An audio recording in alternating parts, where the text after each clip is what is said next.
Penguin Random House Audio presents The Sunset Route, Freight Trains, Forgiveness, and Freedom on the Rails in the American West, by Quinn. Read for you by Erin Spencer. For John, who is there, and for Tara, who understands. Here is the world. Beautiful and terrible things will happen. Don't be afraid. Frederick Buechner, Beyond Words. Author's Note. The stories in this book are crafted from my journals, from conversations I've had with others, and from my own memory. While all of the events in this memoir are real and true and did happen, some dialogue has been reconstructed. Some exact dates and timelines have been estimated, and the names and some identifying characteristics of several people mentioned in the book have been changed. 2003. I crouch in the dark rail car, gripping a plastic tarp around me. The cold wind beats at my face. Beyond the metal lip of the car is the black fir forest of Oregon's Cascade Mountains. The trees, silhouettes against the bright, moonlit snow. These trees bear witness to my train rushing past, train cars rocking and groaning as we hurtle along the track at 60 miles an hour. I press my numb fingers into my palm, counting off the hours until dawn. 1, 2, 3, 4. I pull the water bottle from my pack and shake it. Empty. When did I drink the last of it? I can't remember. All night I've been drifting in and out of a dim, strange place without time, too cold to really sleep. I remember the moment earlier today when I lost my sleeping bag to the train. I'd just woken from a nap. The thundering of the train was ceaseless, the slice of sky visible above the lip of our rail car empty of trees. I looked over at my friend Sammy, curled in her sleeping bag on the other side of the car, and I figured I'd cross the rail car to talk to her, since there was too much noise for us to shout. For stability, I gripped the underside of the semi-truck trailer that sat in the rail car as I worked my way along the narrow ledge between the two large holes in the floor of the car, over to Sammy's side. I sat next to her on her sleeping pad, and we shouted about our wonder and shared a bag of dried mango. The train slowed and then lurched, picking up speed again. This turned the 4-foot-wide hole in the floor into a vacuum of strong sucking wind, and my 0-degree sleeping bag, which I'd just shoplifted the day before for this trip, rose from the foam pad onto which I'd unstuffed it, tumbled a bit, and was slurped into the hole as if into a hellmouth gone forever. I started laughing, dried mango stuck to my teeth, too shocked to do anything else. Sammy stared at the hole, horrified. It was February, and the low farmlands of the Willamette Valley were dark with gray clouds that never left, resulting in a persistent cold drizzle that stung your cheeks.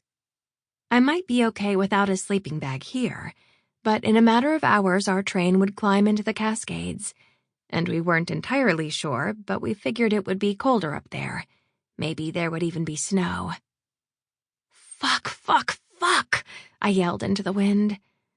"I have a tarp you can use," Sammy shouted at me. She pulled a folded blue bundle from the top of her pack. I took it gratefully. It would be dark soon, and there wouldn't be anything to do but bed down in the rumble and the wind and wait for dawn.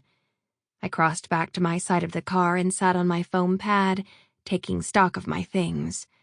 I had a wool sweater, a flannel shirt, a hat, a pair of gloves, a rain jacket. I was wearing heavy, double-knee Carhartts and leather hiking boots, both of which I'd shoplifted. I'd be warm enough tonight with these things, wouldn't I? How cold did it get in the Cascade Mountains in February anyway? I had a few days' worth of nuts, dried fruit, and canned beans, and 1 liter of water. We'd arrived at the train yard with 2 liters each, and I'd drunk one of mine while waiting for our train. I was pretty sure my remaining liter wasn't enough to get me the rest of the way to Los Angeles. Why hadn't I brought more? Well, there was nothing to be done now. Now, in this late hour, I know the answer to my earlier question. It is very cold in the Cascade Mountains in February, especially when you are hurtling along at breakneck speed and you have no real protection from the wind. I pull the blue tarp tighter around me, strain to see shapes in the glittering dark. How long until we cross from Oregon into California and then drop down into the warm desert? And how long until we reach LA, our destination? 1 more day? 3? The fir forest blurs past, its hollows piled with snow. The trees observe without judgment, as they have for my entire life. I think back to 2 days ago when Sammy and I were sitting on the lip of this rail car, having just climbed onto the train. "It's okay," she said. "This car is safe." The rail car was shaped like a shoebox with no top, and we were looking down inside it. The car didn't look rideable. It looked dangerous. Instead of a solid metal floor, there were 2 large holes, each 4 feet across, through which we could see the train tracks. On either side of each of these holes was just a scrap of floor, about 12 inches wide. This ledge was where we would sleep, eat, and hang out until our train reached LA. To complicate things further, the back half of a semi-truck was sitting in this rail car. We would have to crawl between the huge truck tires to get to the little ledges where we could rest, each of us on one side of one of the large holes. Our view would be the hoses and grimy pipes of the underside of the truck. The truck's mud flaps would be our only protection from the wind. "See?" said Sammy as she jumped down into the car. "Perfectly safe."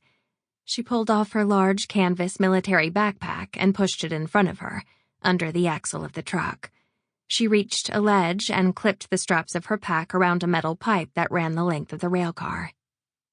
"You attach your pack to the car so it doesn't fall in the hole when the train is moving.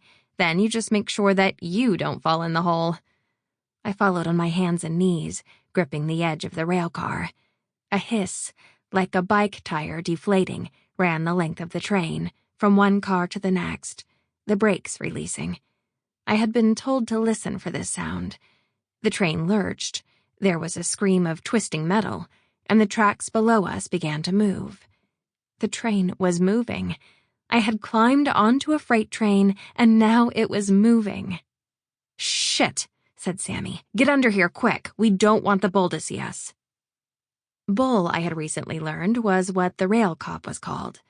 We were in Portland, Oregon, on the southern edge of the city, where the tidy grid of houses turned to suburbs and sprawl.